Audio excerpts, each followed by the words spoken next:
Bismillah. Assalamualaikum warahmatullahi wabarakatuh. Perkenalkan, sebelumnya nama saya Muhammad Abdullah Ramadan.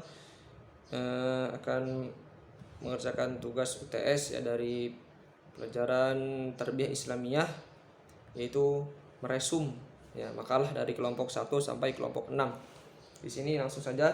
Yang pertama dari kelompok 1 yang berjudul Pandangan Pendidikan Islam tentang Manusia dan Masyarakat.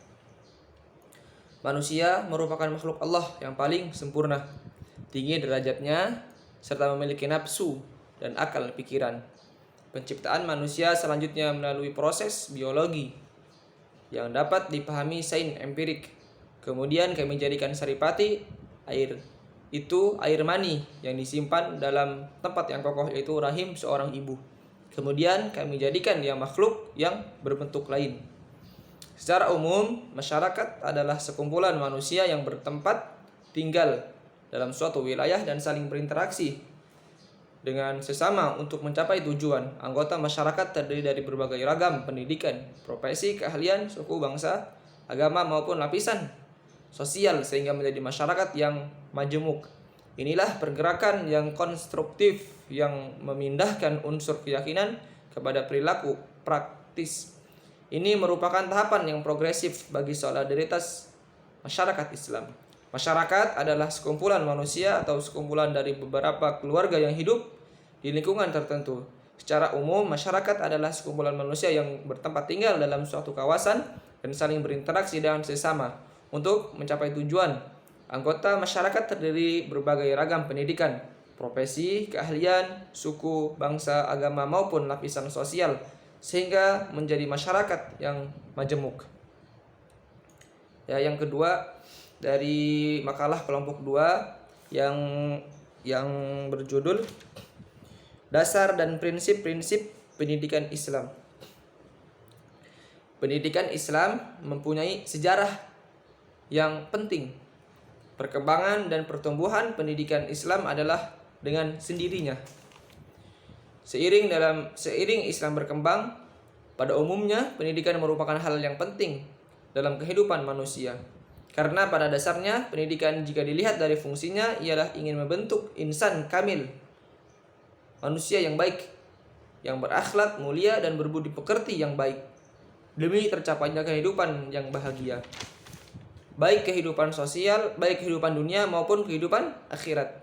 Sedangkan pertumbuhan dan perkembangan pendidikan dari masa ke masa yang terus mengalami perubahan yang sangat dinamis, perlu diimbangi dengan peran lembaga pendidikan Islam dalam upaya meningkatkan mutu pendidikan dalam berbagai hal seperti aspek kurikulum dan metodologi pembelajaran, peningkatan pendidikan dan lain sebagainya. Yang selanjutnya dari resume dari kelompok 3, makalah kelompok 3 yang berjudul Hakikat Ilmu Pengetahuan. Dalam sudut pandang Islam, ilmu pengetahuan sangat penting dan setiap orang Islam dituntut juga diwajibkan untuk menuntut ilmu. Tidak memandang usia seseorang muda ataupun tua, tetapi menuntut ilmu seperti dalam sebuah hadis Rasulullah, tuntutlah ilmu dari buayan sampai liang lahat. Tujuannya supaya umat Islam menjadi seorang yang berwawasan luas sehingga akan lebih mudah menjadi jalan manfaat bagi orang lain sebanyak-banyaknya.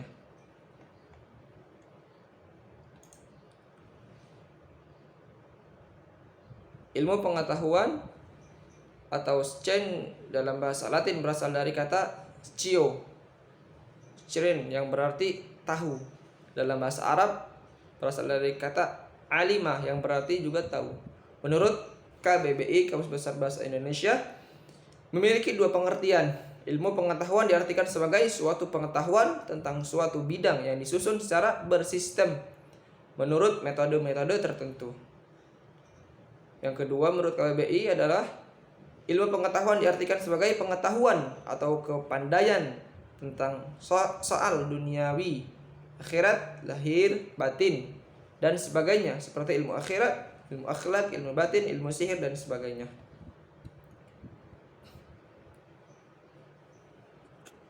Yang selanjutnya adalah makalah dari kelompok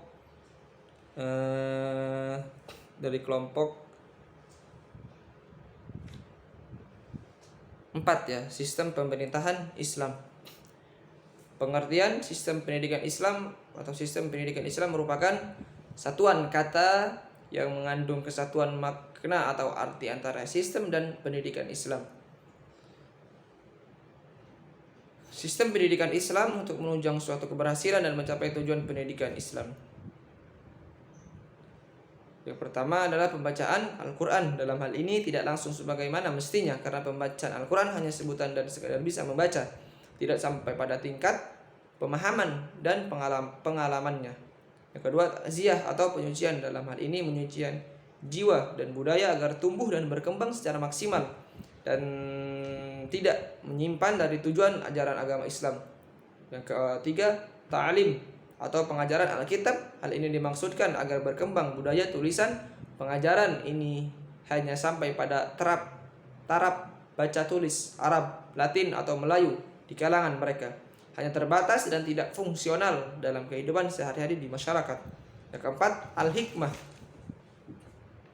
Pengajaran al-hikmah dimaksud untuk mengembangkan budaya dan kemampuan berpikir dan berfilsafat. Hal ini boleh dikatakan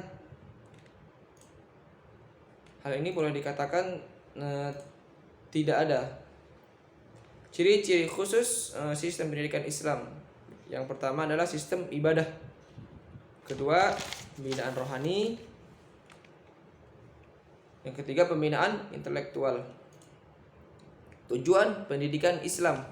Tujuan pendidikan Islam, pendidikan harus ditunjukkan untuk menciptakan keseimbangan pertumbuhan kepribadian manusia secara menyeluruh dengan cara melatih jiwa, akal, pikiran, perasaan, dan fisik manusia. Dengan demikian, pendidikan harus mengupayakan tumbuhnya seluruh potensi manusia, baik yang bersifat spiritual, intelektual, daya khayal, fisik, ilmu pengetahuan. Fungsi pendidikan Islam. Majid Andayani mengungkapkan 7 fungsi dalam pendidikan Islam. Ketujuh fungsi itu adalah pengembangan, penanaman nilai, penyesuaian mental, perbaikan, pencegahan, pengajaran, dan penyaluran. Fungsi pengembangan berkaitan dengan keimanan dan ketakwaan siswa kepada Allah Subhanahu wa taala. Fungsi-fungsi dari beberapa penulis tersebut memberikan informasi kepada kita beberapa hal penting. Pertama, pendidikan agama Islam memiliki fungsi penanaman nilai-nilai Islami melalui pembelajaran yang bermutu. Kedua, pendidikan agama Islam memiliki fungsi keunggulan baik pembelajaran maupun output yang dihasilkan, yakni siswa dengan pribadi insan kamil, manusia yang baik. Ketiga, pendidikan agama Islam dengan fungsi rahmatan lil alamin, yang berarti bahwa siswa baik dalam kehidupan pribadi dan sosialnya mampu menebarkan kedamaian sebagai esensi ajaran agama Islam. Selanjutnya resum dari makalah kelompok 5. Tujuan pendidikan Islam. Ada 3 komponen dasar manusia yang dibawa sejak lahir. Komponen-komponen tersebut adalah tubuh atau jasad, ruh, dan akal. Tujuan umum pendidikan. Tujuan umum pendidikan adalah membentuk akhlak yang mulia, yaitu manusia yang berakhlak. Mempersiapkan peserta didik untuk kehidupan dunia dan akhirat. Mempersiapkan peserta didik dalam dunia usaha mencari rezeki yang profesional. Menumbuhkan semangat ilmiah kepada peserta didik untuk selalu belajar dan mengkaji ilmu. Mempersiapkan peserta didik yang profesional dalam bidang teknik dan pertukangan. Macam-macam tujuan khusus pendidikan. Memperkenalkan kepada peserta didik tentang akidah Islam, dasar-dasar agama, tata cara beribadah dengan benar yang bersumber dari syariat Islam. Menumbuhkan kesadaran yang benar kepada peserta didik terhadap agama, termasuk prinsip dan dasar-dasar akhlak mulia. Menumbuhkan minat peserta didik untuk menambah ilmu pengetahuan tentang adab, pengetahuan keagamaan dan hukum-hukum Islam. Menanamkan rasa cinta dan penghargaan kepada Al-Quran. Selanjutnya menumbuhkan rasa bangga terhadap sejarah dan kebudayaan Islam. Selanjutnya menumbuhkan rasa rela, optimis, percaya diri, dan bertanggung jawab. Terus mendidik naluri, motivasi, dan keinginan generasi muda dan membentenginya dengan akidah dan nilai-nilai kesopanan. Selanjutnya, menurut Abdurrahman Soleh, ada 3 tujuan pokok pendidikan Islam. Yang pertama, tujuan jasmaniyah, ahdaf al-jismiyah. Yang kedua, tujuan pendidikan rohani, ahdaf ar-ruhiyah. Yang ketiga, tujuan pendidikan akal, ahdaf al-aqliyah. Prinsip-prinsip dan formulasi tujuan pendidikan. Yang pertama adalah prinsip universal. Yang kedua, prinsip keseimbangan dan kesederhanaan. Yang ketiga, prinsip kejelasan. Yang keempat, prinsip tak bertentangan. Yang kelima, prinsip realisme dan dapat dilaksanakan.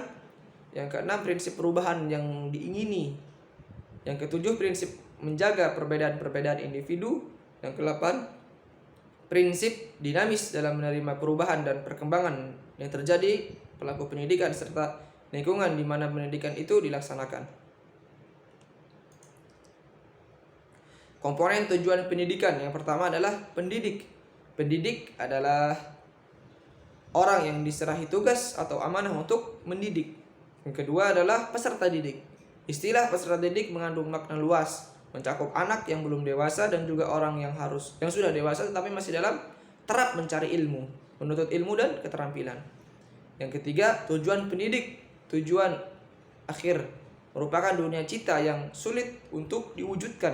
Ia berada di dunia sana yang hanya ada dalam angan-angan.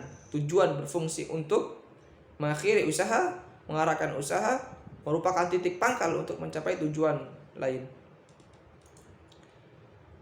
Analisis tujuan pendidikan nasional dalam Psikdiknas.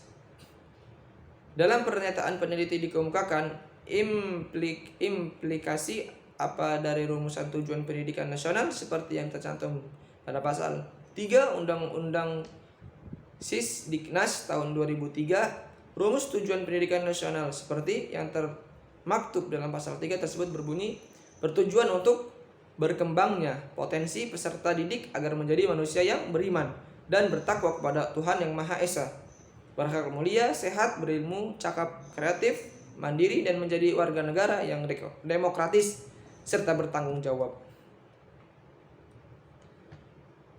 Ya, mungkin yang terakhir rangkuman dari kelompok 6, makalah kelompok 6 yang berjudul Komponen Pendidikan Islam. Yang pertama, hakikat peserta didik. Dalam pendidikan Islam, peserta didik adalah individu yang sedang berkembang baik secara fisik, psikologis, dan religius dalam mengarungi kehidupan di dunia dan di akhirat kelak. B. Dimensi-dimensi peserta didik yang akan dikembangkan. Yang pertama, dimensi fisik, dimensi akal, dimensi keberagamaan, dimensi akhlak, dimensi rohani, dan dimensi sosial.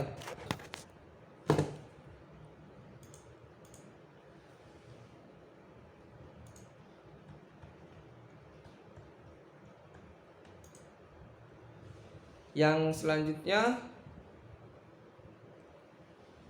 pendidikan Islam, pendidikan pranatal adalah pendidikan sebelum masa melahirkan. Masa ini ditandai dengan fase pemilihan jodoh, pernikahan, dan kehamilan.